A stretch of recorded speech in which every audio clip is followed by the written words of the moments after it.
నమస్కారం ఘంటారావానికి స్వాగతం. ముందుగా ప్రధానాంశాలు. రాష్ట్రంలో ఇవాళ రేపు కలెక్టర్ల కాన్ఫరెన్స్. 15% వృద్ధి రేటు సాధనపై సీఎం చంద్రబాబు నిర్దేశం.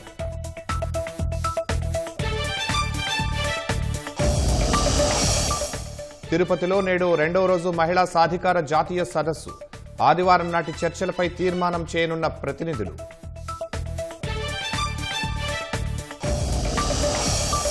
లిక్కర్ స్కామ్లో రెండో అనుబంధ అభియోగ పత్రం దాఖలు. చెవిరెడ్డి సహా నలుగురి ప్రమేయాన్ని సిట్ పొందుపరిచినట్లు సమాచారం. శ్రీశైలం ప్రాజెక్టుకు క్రమంగా తగ్గుతున్న వరద. 4 గేట్ల ద్వారా సాగర్కు నీటి విడుదల.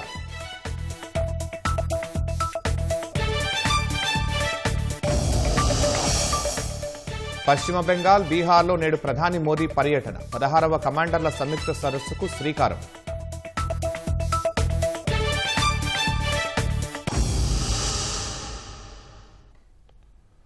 రాష్ట్రంలో 15% వృద్ధి రేటు సాధనే లక్ష్యంగా పనిచేయాలని సీఎం చంద్రబాబు పాలన యంత్రాంగానికి ఇవాళ రేపు జరిగే కలెక్టర్ల కాన్ఫరెన్స్ ద్వారా దిశానిర్దేశం చేయనున్నారు. ప్రభుత్వ శాఖలు అన్నింటినీ 8 గ్రూపులుగా విభజించి ఉత్తమ విధానాలను విశ్లేషించనున్నారు. ముఖ్యమంత్రి చంద్రబాబు అధ్యక్షతన సచివాలయంలో ఇవాళ రేపు కలెక్టర్ల సదస్సు జరగనుంది. కూటమి ప్రభుత్వం ఏర్పడ్డాక జరిగే 4వ కలెక్టర్ల సదస్సు కావడంతో గత సమావేశాలకు భిన్నంగా దీనిని నిర్వహించేలా ముందస్తు కసరత్తు చేశారు. ఇకపై ప్రతి 3 నెలలకోసారి చొప్పున ఏడాదికి 4 కలెక్టర్ల కాన్ఫరెన్స్లు నిర్వహించేలా ప్రణాళికలు సిద్ధం చేసుకున్నారు. 2029 నాటికి జీఎస్డీపీ 29 లక్షల కోట్లకు చేరే లక్ష్యంగా పనిచేయడం, 2034 నాటికి తలసరి ఆదాయం 10,55,000కు చేరేలా కార్యాచరణ రూపొందించుకోవడం వంటి లక్ష్యాలను సీఎం కలెక్టర్ల ముందు ఉంచనున్నారు. వీటికి అనుగుణంగా క్షేత్రస్థాయిలో కలెక్టర్లు, రాష్ట్ర స్థాయిలో విభాగాధిపతులు పనిచేసేలా సీఎం దిశానిర్దేశం చేయనున్నట్లు తెలుస్తోంది. మంత్రులు, ప్రజాప్రతినిధులు, అధికారులు మెరుగైన పాలనందించే అంశంపై నిరంతరం అధ్యయనం చేయాలని సీఎం వారికి సూచనలు ఇవ్వనున్నారు.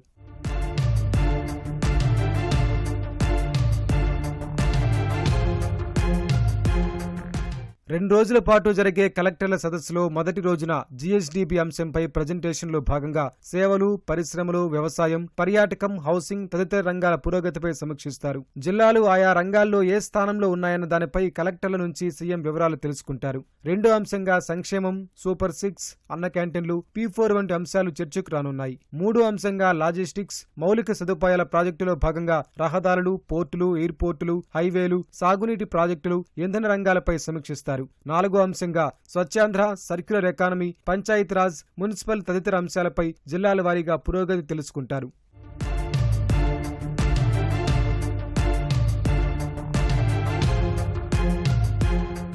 కలెక్టర్ల సదస్సు రెండో రోజున 5వ అంశంగా మానవ వనరుల అభివృద్ధి, వైద్యారోగ్యం, విద్య, స్కిల్ డెవలప్మెంట్ పై ప్రజెంటేషన్ ఉంటుంది.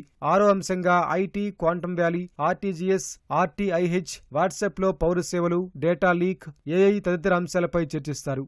7వ అంశంగా రెవెన్యూ విభాగంలో భూములు, స్టాంపులు, రిజిస్ట్రేషన్లు, ఎక్సైజ్, వాణిజ్య పన్నులు, మైనింగ్, అటవీ, ట్రాన్స్పోర్ట్, మున్సిపల్, పంచాయతీరాజ్ శాఖలపై జిల్లాల వారీగా విశ్లేషణ ఉంటుంది. చివరి అంశంగా రాష్ట్రంలో శాంతి భద్రతలపై కలెక్టర్లతో పాటు ఎస్పీలు, పోలీసు ఉన్నతాధికారులతో సమీక్ష ఉంటుంది. ప్రభుత్వ విభాగాలందించే పౌర సేవలపై ప్రజల సంతృప్తి స్థాయి పైన 2 రోజుల సదస్సులో చర్చ జరగనుంది. రాష్ట్ర స్థాయి నుంచి క్షేత్రస్థాయి వరకు విజన్ను పటిష్టంగా అమలు చేయాలని సీఎం దిశానిర్దేశం చేయనున్నారు. తిరుపతి వేదికగా ఆదివారం మొదలైన చట్టసభల మహిళా సాధికార కమిటీల జాతీయ సదస్సు ఇవాళ కూడా కొనసాగనుంది.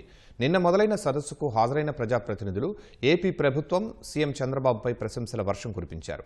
వైసీపీ ప్రజాప్రతినిధులు కార్యక్రమానికి హాజరయ్యారు. ఎన్డీఏలో భాగస్వాములుగా ఉన్న బీజేపీ, జేడీయూ, ఏఐఏడీఎంకే, ఇండియా కూటమిలో ఉన్న కాంగ్రెస్, ఆర్జేడీ, జేఎంఎం తదితర పార్టీల నుంచి మహిళా ప్రజాప్రతినిధులు వచ్చారు. మధ్యాహ్నం భోజన విరామం తర్వాత జరిగిన చర్చల్లో ఆయా రాష్ట్రాల ఎంపీలు, ఎమ్మెల్యేలు తమ రాష్ట్రాల్లో మహిళల అభివృద్ధి, సంక్షేమానికి తీసుకుంటున్న చర్యలను వివరించారు. స్త్రీల భద్రత, ఆర్థిక, సామాజిక అభివృద్ధికి ఇంకా అమలు చేయాల్సిన విధానాల గురించి అర్థవంతంగా చర్చించారు. నేడు తీర్మానాలు చేయనున్నారు. ఇవాల్టి ముగింపు సభకు గవర్నర్ జస్టిస్ అబ్దుల్ నజీర్ ముఖ్య అతిథిగా హాజరు కానున్నారు. మెగా డిఎస్సి తుది ఎంపిక జాబితాను ఇవాళ విడుదల చేయనున్నట్లు డిఎస్సి కన్వీనర్ వెంకటకృష్ణారెడ్డి తెలిపారు. యాజమాన్యాలు, పోస్టుల వారీగా తుది ఎంపిక జాబితాను రూపొందించామన్నారు.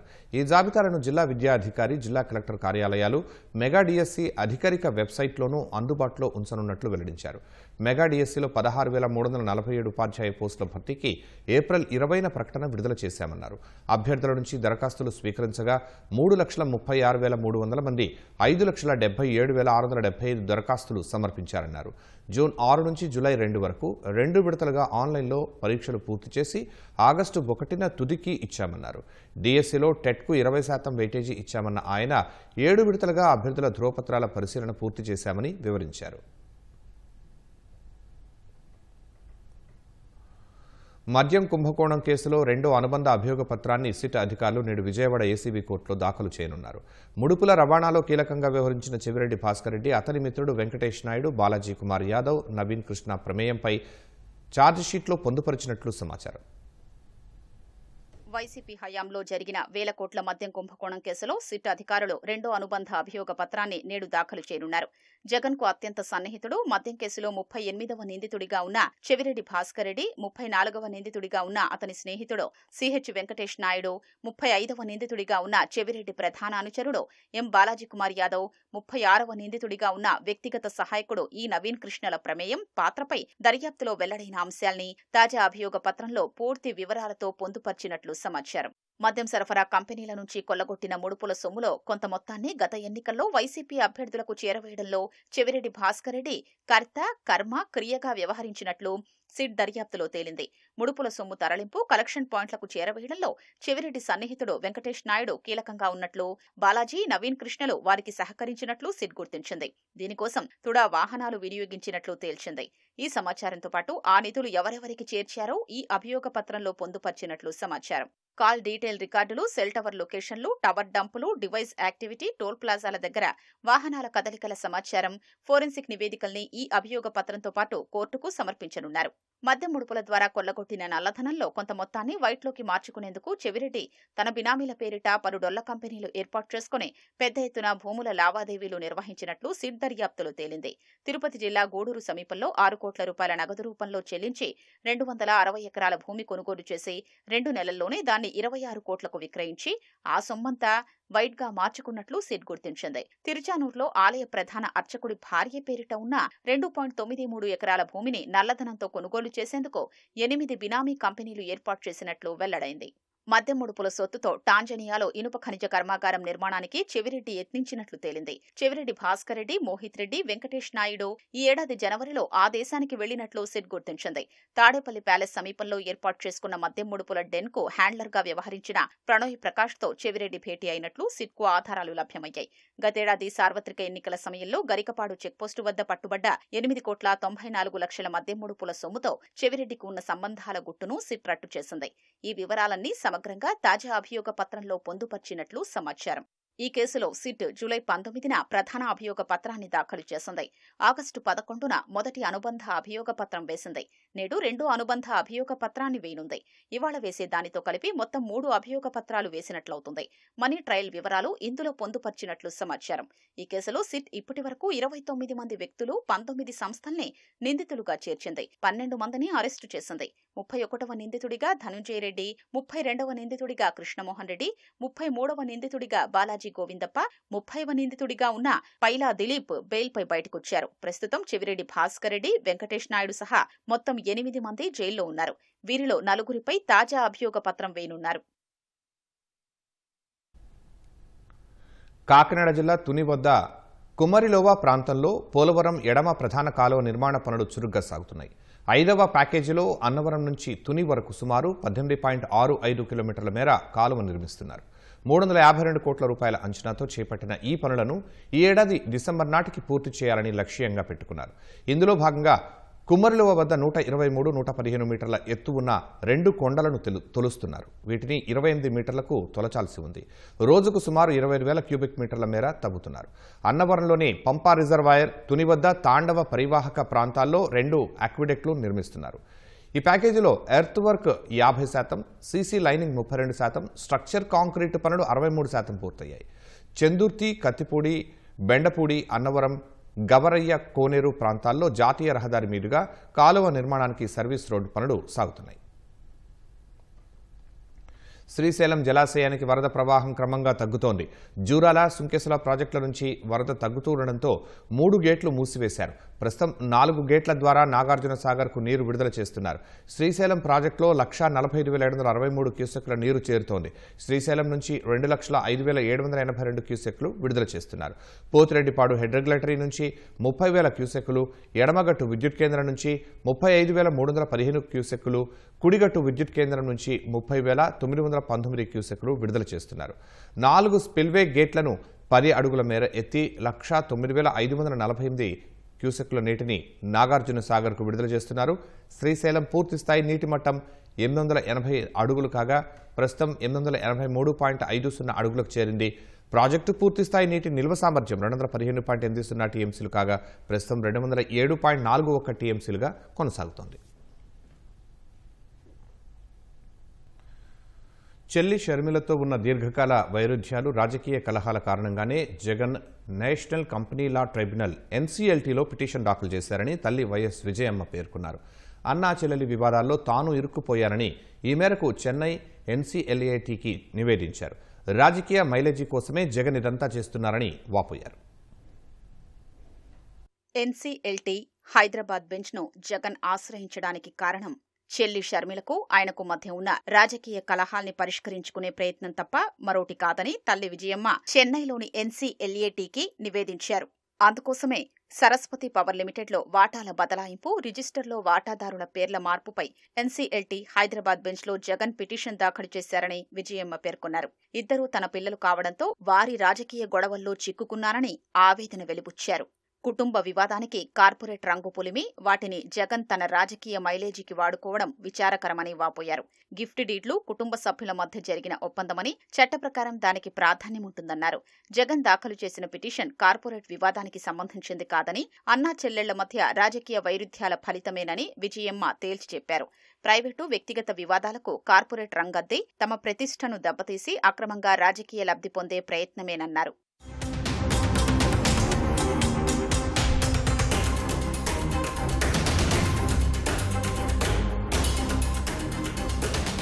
విజయమ్మ, జనార్దన్ రెడ్డిల పేర్లతో వాటాల్ని బదలాయిస్తూ సరస్వతి పవర్ బోర్డు తీర్మానాన్ని, దీని ప్రకారం రిజిస్టర్లో సభ్యుల పేర్లను మార్చడాన్ని సవాల్ చేస్తూ జగన్, భారతిరెడ్డి క్లాసిక్ రియాల్టీలో హైదరాబాద్ ఎన్సీఎల్టీలో పిటిషన్ దాఖలు చేశారు. దీనిపై విచారించిన ఎన్సీఎల్టీ వాటాల బదలాయింపును రద్దు చేస్తూ జగన్ తదితరుల పేర్లను పునరుద్ధరించాలంటూ జూలై 29న తీర్పు వెలువరించింది. హైదరాబాద్ ఎన్సీఎల్టీ ఇచ్చిన తీర్పు చట్టవిరుద్ధమని, దాని అమలును నిలిపివేస్తూ ఉత్తర్వులు జారీ చేయాలని కోరుతూ చెన్నైలోని ఎన్సీఎల్ఏటీలో విజయమ్మ అప్పీల్ దాఖలు చేశారు. ఆమె తరపు న్యాయవాది ఎం మహర్షి విశ్వరాజ్ ఈ అప్పీల్ను దాఖలు చేశారు. సరస్వతి పవర్ దాఖలు చేసిన పిటిషన్తో కలిపి దీన్ని చెన్నై అప్పీలేట్ బెంచ్ త్వరలో విచారించనుంది.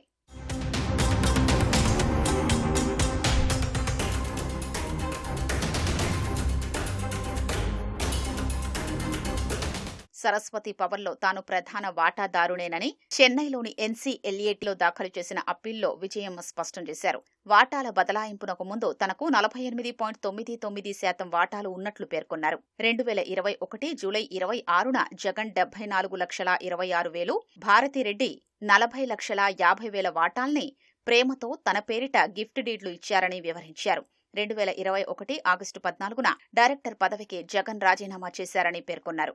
గిఫ్టు ఒప్పందాల్ని కానీ, వాటాల కొనుగోలు ఒప్పందాల చెల్లుబాటును కానీ ఏ సివిల్ కోర్టులోనూ జగన్ సవాల్ చేయలేదని విజయమ్మ పేర్కొన్నారు. అలాంటప్పుడు కార్పొరేట్ ముసుగులో వాటిని ట్రైబ్యునల్లో సవాల్ చేయడానికి వీల్లేదన్నారు.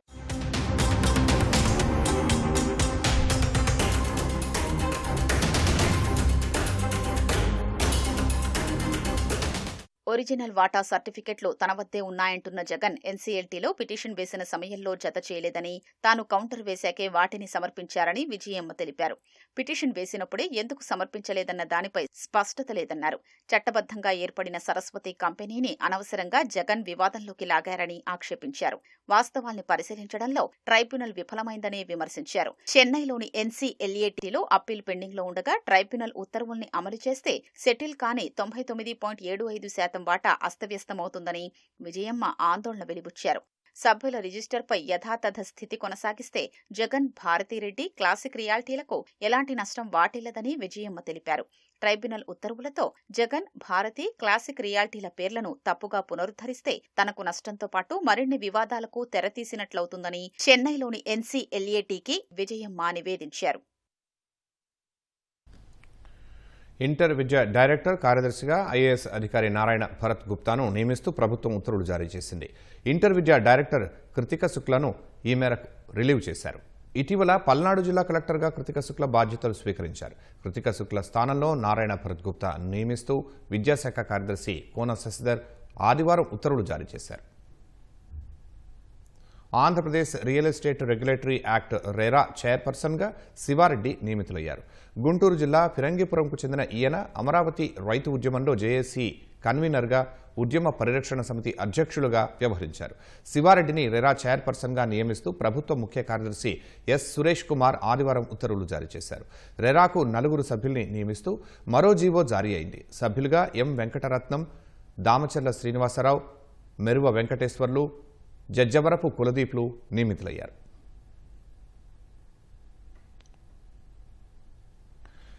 కర్నూలు వ్యవసాయ మార్కెట్కు ఉల్లి దిగుబడుల వాహనాలు ఆదివారం రాత్రే బారులు తీరాయి. వందలాది మంది రైతులు సరుకు తీసుకుని రావడంతో బళ్ళారి చౌరస్తా నుంచి RTC bus stand, Puchalapalli Sundarayya junction, Indira Gandhi Nagar ప్రాంతాల్లో ట్రాఫిక్ స్తంభించింది. మార్కెట్ బయట ప్రధాన రహదారిపై పెద్ద ఎత్తున వాహనాలు నిలిచిపోయాయి. వరుసగా 2 రోజులు సెలవులు రావడంతో సోమవారం మార్కెట్లో ఉల్లి విక్రయించేందుకు రైతులు మార్కెట్కు పెద్ద ఎత్తున సరుకు తీసుకుని వచ్చారు. అల్లూరి సీతారామరాజు జిల్లా పాడేరు సహా మారుమూల ప్రాంతాల నుంచి వచ్చే అంబులెన్స్లు మార్గంలో మొరాయిస్తున్నాయి. పాత అంబులెన్స్లు అక్కడక్కడ పాడైన రోడ్లు వెరసి రోగులకు అదనపు బాధలు తప్పడం లేదు. మాడుగుల మండలం గెమ్మేలి నుంచి రోగులతో వస్తున్న అంబులెన్స్ ఘాట్ రోడ్ మార్గంలో మొరాయించింది. అంబులెన్స్ కదలలేని పరిస్థితుల్లో గ్రామస్తులు వచ్చి మట్టి వేసి రోడ్డును చదును చేశారు. ఈ క్రమంలో అంబులెన్స్లో ఉన్న అనారోగ్యంతో బాధపడుతున్న వ్యక్తి అస్వస్థతకు గురయ్యారు. వాహనం ఆగిపోగా అందరూ కలిసి నెట్టారు. జిల్లాలో ఇలాంటి పరిస్థితులు తరచూ తలెత్తుతున్నాయని స్థానికులు చెబుతున్నారు. మారుమూల ప్రాంతంలో అంబులెన్స్లు మరమ్మతులు చేసి పూర్తి స్థాయిలో అందుబాటులోకి తేవాలని కోరుతున్నారు. అనంతపురం జిల్లా వజ్రకరూరు మండలం కమలపాడు గ్రామంలో 3 చోట్ల దొంగలు చోరీలకు పాల్పడిన ఘటన ఆలస్యంగా వెలుగు చూసింది. మాజీ ఎంపీపీ శైలజారెడ్డి బెంగళూరులోని తన కుమారుల వద్దకు వెళ్లి వచ్చేసరికి ఇంట్లోని వస్తువులన్నీ చిందరవందరగా పడి ఉన్నాయి. అనుమానంతో బీరువా వద్దకు వెళ్లి చూడగా 5 కేజీల వెండి, 2 జతల కమ్మలు, 10,000 నగదు చోరీ అయినట్టు గుర్తించారు. అదే గ్రామంలోని అర్చకుడు దేవేంద్ర స్వామి ఇంట్లో 1/2 కిలో వెండితో పాటు 1,50,000 నగదు చోరీ అయ్యాయి.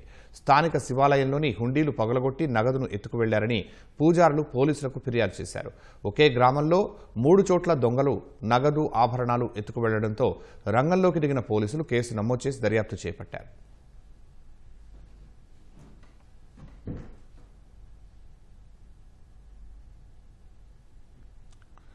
ప్రకాశం జిల్లా కనిగిరి మండలం ఎడవల్లి గ్రామంలో పారిశుధ్యం పడకేసింది. గ్రామస్తులు విషజ్వరాల బారిన పడి ఒళ్ళు నొప్పులు, జలుబు లక్షణాలతో తీవ్ర ఇబ్బందులు పడుతున్నారు. మురుగు కాలువలు లేకపోవడంతో రోడ్లపై నీరు చేరి అవస్థలు పడుతున్నామని స్థానికులు చెబుతున్నారు.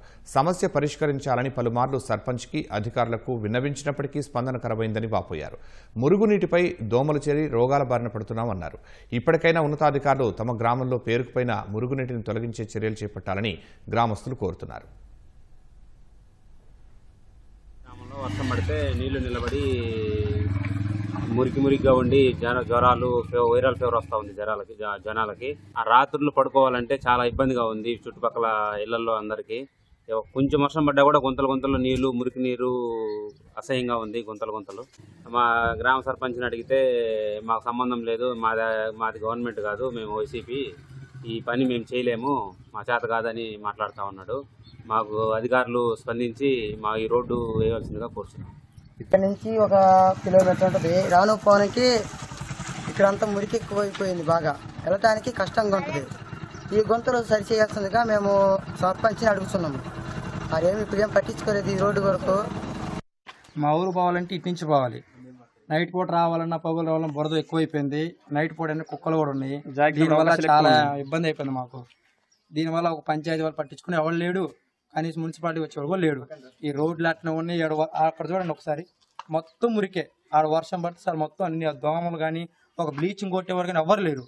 కనీసం అధికారులు చెప్పి పట్టించుకునే వాళ్ళు కూడా అసలు లేరు. ఇదే నైట్ పూట రావాలన్నా కూడా చాలా ఇబ్బంది. వెళ్తా ఉన్నా మధ్యలో వచ్చి కుక్క వచ్చి మీదకి వచ్చి పడిపోయినాయి. బ్రేక్ వల్ల ఏం జరిగింది, బురద వల్ల కదా, బురదకు మనం ఏం చేయలేము, బ్రేక్ కొడతాము బురదలో పడిపోతాము. అందుకని దీనికి పెద్ద అధికారులు ఎవరైనా సరే, ఉన్నత పై స్థాయి ఉన్న అధికారులు ఎవరైనా సరే వీటిని గమనించి మొత్తం నీట్గా రోడ్లు కానీ ఏదైనా సరే పంచాయతీ వాళ్ళు ఎవరైనా సరే, ఆ సర్పంచ్ కానీ వైఎస్ఆర్ టీడీపీ కూడా నాకు ముఖ్యం లేదు, ఊరు బాగుండాలి అంతే.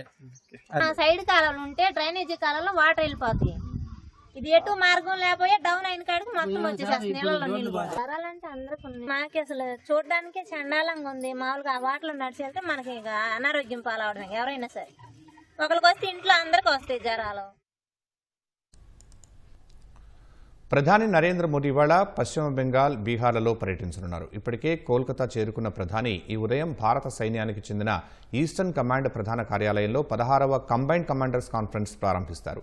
ఈ సదస్సులో రక్షణ మంత్రి రాజ్నాథ్ సింగ్, జాతీయ భద్రతా సలహాదారు అజిత్ డోబాల్, త్రివిధ దళాల అధిపతి అనిల్ చౌహాన్ పాల్గొనున్నారు. ఇందులో వ్యూహాత్మక అంశాలపై సైనికాధికారులు సమాలోచనలు జరపనున్నారు. అనంతరం బీహార్ పర్యటనకు వెళ్లనున్న ప్రధాని పూర్ణియా జిల్లాలో 36,000 కోట్ల విలువైన అభివృద్ధి ప్రాజెక్టులకు ప్రారంభోత్సవాలు, శంకుస్థాపనలు చేయనున్నారు. పూర్ణియా విమానాశ్రయంలో నూతనంగా నిర్మించిన టెర్మినల్ను ప్రారంభించనున్నారు.